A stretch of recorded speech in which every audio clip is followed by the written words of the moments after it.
ओम विश्वानि देव सवितर्दुरितानि परासो यद्भद्रं तन्नयासु। ओम शांति शांति शांति।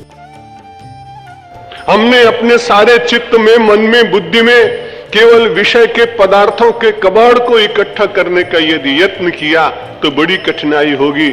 आह जन्मगतम च निरर्थकम न भजनम यजनम न कृतम मया न गुरुपाद सरोरुह सेवनम निशिदिनम जठरस्य विपोषणम। बड़ा दुख प्रकट कर रहा है। अरे सारा जीवन तो मैंने केवल जठर पोषण में ही लगा दिया, उदर पोषण में ही सारे प्रयत्न किए।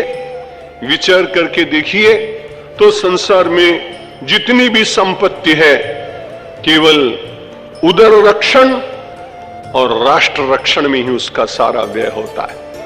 सामान्य व्यक्ति अपना पैसा उदर रक्षण में खर्च करता है और सारे राष्ट्र अपनी सीमाओं के रक्षण पर युद्ध के तमाम अंबार लगाने के लिए मिसाइल्स के, तोपों के, गोलों के, तलवारों के, सैनिकों के संसार में असुरक्षा बहुत बढ़ गई।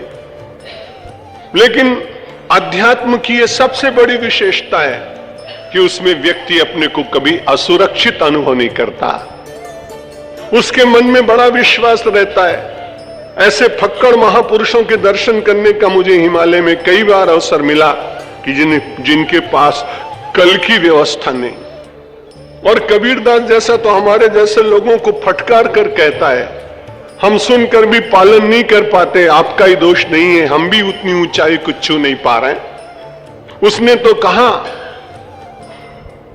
कि साधक हुए संग्रह करे, साधु हुए संग्रह करे कि दूजे दिन को नीर तरे न तारे और को यूं कथ कहे कबीर। कबीरदास जी तो निष्प्रियता की सीमा पर पहुंचे हुए व्यक्ति हैं। वो कहते हैं कि भाई भगवान को मिलना है तो संसार के पदार्थों से प्रीति तो छोड़नी ही पड़ेगी।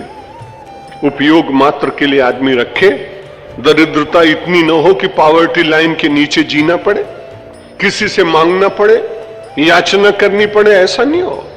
लेकिन वस्तुओं के अंबार लगते चले जाएं, जिनका जीवन में कभी उपयोग नहीं होगा, ऐसा मन कहे बार बार, तो भी जैसा निवेदन किया, हमारा घर सुंदर हो, मन स्वच्छ हो, बुद्धि में परमात्मा का चिंतन हो, हृदय की तरलता में परमात्मा के गीत गाते गाते कभी अपनी ही गंगा यमुना प्रकट करें और दक्षिण नेत्र गंगोत्री बन जाए और वाम नेत्र यमुनोत्री बन जाए और उससे परमात्मा का अभिषेक करें, वो दिन तो कितना पावन दिन हो।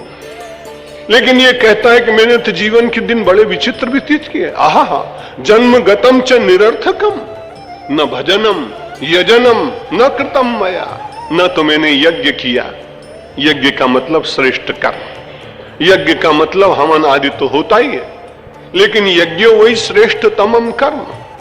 जो अपने जीवन में श्रेष्ठ कर्म आप करते हैं वही यज्ञ है, और यज्ञ वही विष्णु हूं, और परमात्मा का स्वरूप जो है वो भी विष्णु यज्ञ में। बहुत पश्चाताप पूर्वक जाने की वेला में आज विचार कर रहा है कि जीवन का कुछ अच्छी तरह से आलोड़न करूं, आलोचन करूं, अन्वेषण करूं, एनालिसिस करूं, विश्लेषण करूं, तो बड़ा दुखी हो रहा है। न भजनम यजनम न कृतम मया। अरे मैंने भजन भी नहीं किया और यजन भी नहीं किया। अरे बड़ी कठिनाई हुई, पूज्य महापुरुषों के चरणों में बैठकर कुछ सुना भी नहीं। न गुरुपाद सरोरु सेवनम। उन महापुरुषों के चरणों में बैठने से मिलेगा क्या? वे कोई भगवान की पावन बात कहेंगे, कोई चरित्र की बात कहेंगे। यदि संत कुछ बात न भी कहें तो आप निश्चित मानिए कि उनकी तपश्चर्या की किरणें अपने आप व्यक्ति को प्रभावित करती। रमण महर्षि बोलते नहीं थे, लेकिन यूरोप से लोग चले आते थे ढूंढते ढूंढते, मैप कंसल्ट करते थे कि उस आदमी का, उस ऋषि का आश्रम कहां है। और मुश्किल से 10-5 मिनट बात करते, पर पता नहीं कितने लोग बैठे रहते। जब उनसे कोई पूछता कि आप कोई कुछ बोलते तो है नहीं, उन्होंने कहा संसार में कई बार वाणी से नहीं बोला जाता, तपश्चर्या की किरणें, तपश्चर्या की तरंगें बोलती हैं और वे तरंगें बड़ी गहरी होती। आह जन्मगतम च निरर्थकम न भजनम यजनम न कृतम मया। खाली मैंने तो एक ही काम किया, निशिदिनम जठरस्य विपोषणम, केवल उदरम भरी बनकर जीवन व्यतीत किया। बड़ी विचित्र बात है, मानव की बड़ी कठिनाई है। बुद्ध अपने बहुत सारे लोगों को आज भिक्षा लेकर साथ में चले थे।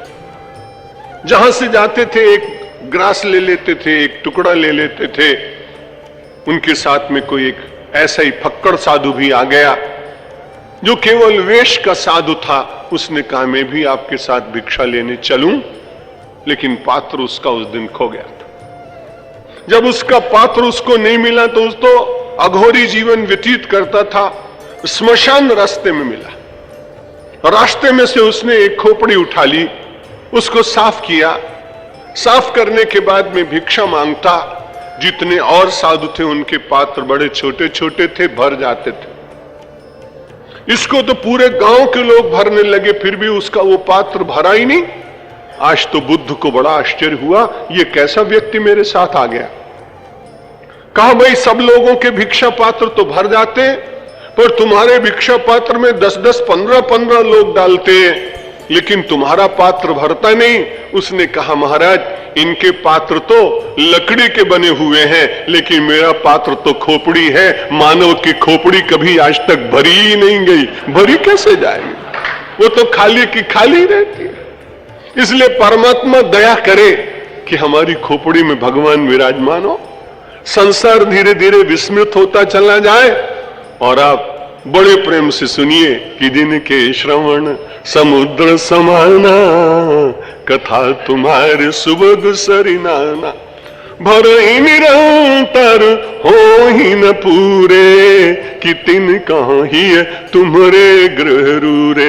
राजेश्वरानंद जी महाराज की मंगलमयी और सरस वाणी श्रवण करिए। समय की मर्यादा में बहुत मानता हूं, समय पूर्ण हुआ।